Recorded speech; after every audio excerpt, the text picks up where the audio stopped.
Welcome to the top secret scrawlings of an old school engineer. These are the first pictures that I drew of what I've been building back in February this year. It's remarkable that it's turned out pretty much the same as my original drawings. There's been subsequent drawings. You can see here how I've drawn it, trying to extend the drawbar all the way through the build so that it picks up at the most points and eliminates areas of stress. You can see that I played with the square back idea to give more room and a large roof rack and only one front box. Here are some scrawlings where I've been working out the suspension travel and the angle of shock absorbers, trying to keep it all below the floor level. It just couldn't be done. I couldn't achieve sensible suspension geometry with everything being kept below floor level. Coilover shocks just aren't available in such a short length. Playing with new, more aerodynamic designs, looking at making, instead of a door, making a whole huge panel where the side opens up by itself, and having a hatch that opens with a canvas extension for sleeping in. These pictures here show the original scrawlings for the chassis design as it actually ended up. My main consideration was matching the track of my tow vehicle. The second consideration was having enough room to sleep in it. And the third consideration was to keep the length as short as possible. One thing that I did have to do is extend the drawbar a little more than I wanted so that I could get the back door of the wagon open when the trailer's connected.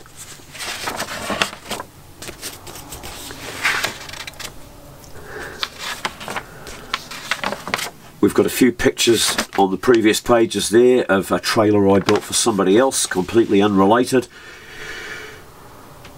Here's my trailer chassis measurements, actually getting committed before I started building. This page has got a short synopsis of the dollars spent so far. Very little money. I'm going to go into this in another video in great detail. You will see in a future video every cent that I spent on this thing and every cent that I didn't spend by saving money. Now here's more pictures of me trying to improve the aerodynamics, trying to work out the feasibility between having something very aerodynamic and being able to have enough headroom and storage. Working out where these windows will fit that I scored for virtually no cost. Hey, coming to the end of it. Yeah, another little sketch of the side there. So as you can see, we've got a good 7 or 8 pages of meanderings. I've also spent a lot of time standing outside in the freezing cold night with a head torch and a cup of hot coffee, just looking at the thing for an hour at a time, trying to figure out which way things should open. If the door's open, is it going to be in the way of anything else?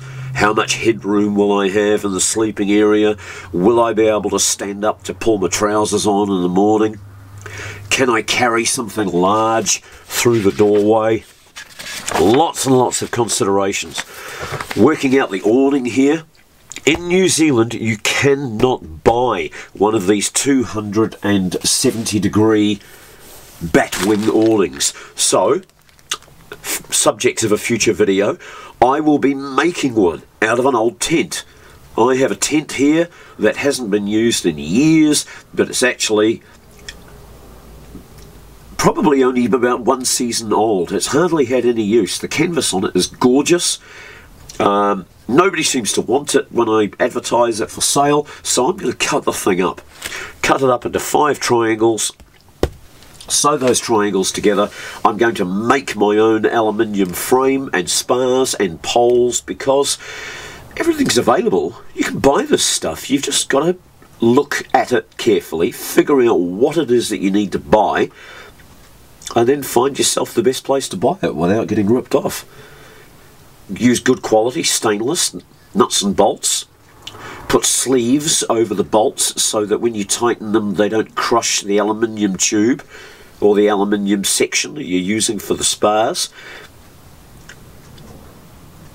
Use nylon washers to ensure that the thing pulls out nicely, because aluminium on aluminium tends to grip and stick, so you don't want to have anything that slides or pivots working aluminium to aluminium. You put a little nylon washer in between each part, and it just keeps it running nicely and smooth.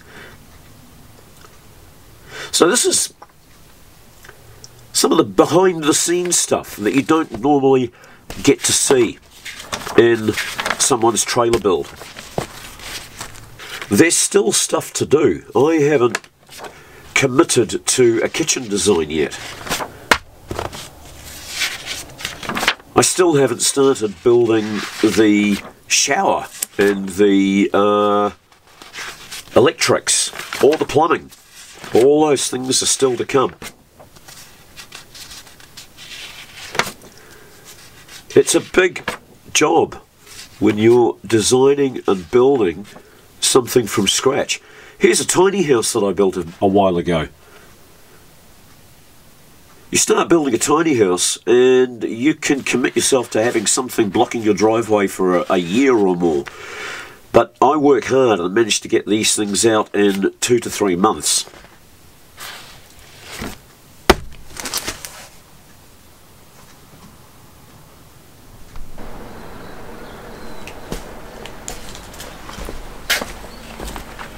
Well, it seems that nasty weather's over. We're back to sunshine and blue skies again, which is great. It means I can really get my teeth into finishing this trailer. At the moment, I'm working on the wiring panel. We'll have charging points, voltage monitoring, and a switch for the interior light down here. Up here, these are switches for everything that's going to be on the outside of the vehicle, floodlights and a master switch for the fridge and a few other things.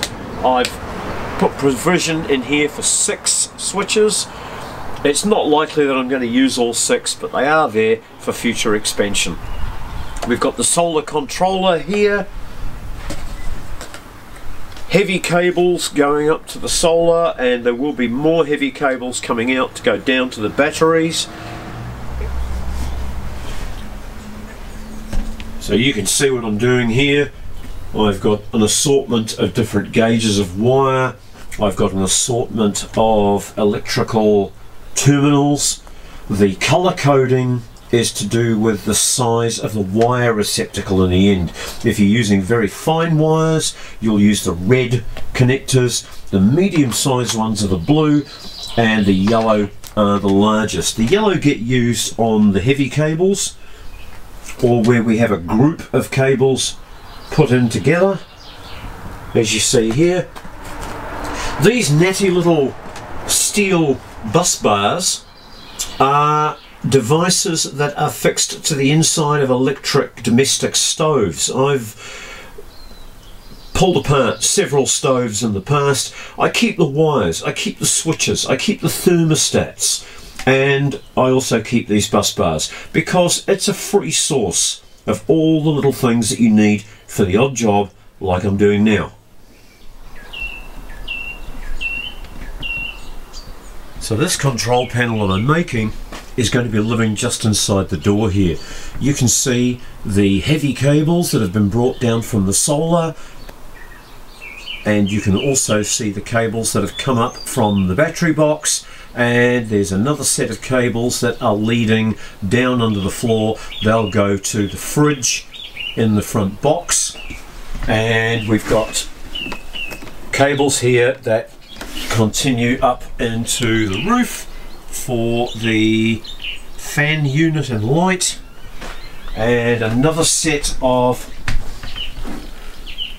charge points and voltage monitoring that opens out into the kitchen pantry just here. So while I'm cooking, I can listen to a Bluetooth speaker, or I can charge a phone or charge camera batteries or the drone battery and keep an eye on it while I'm doing other things.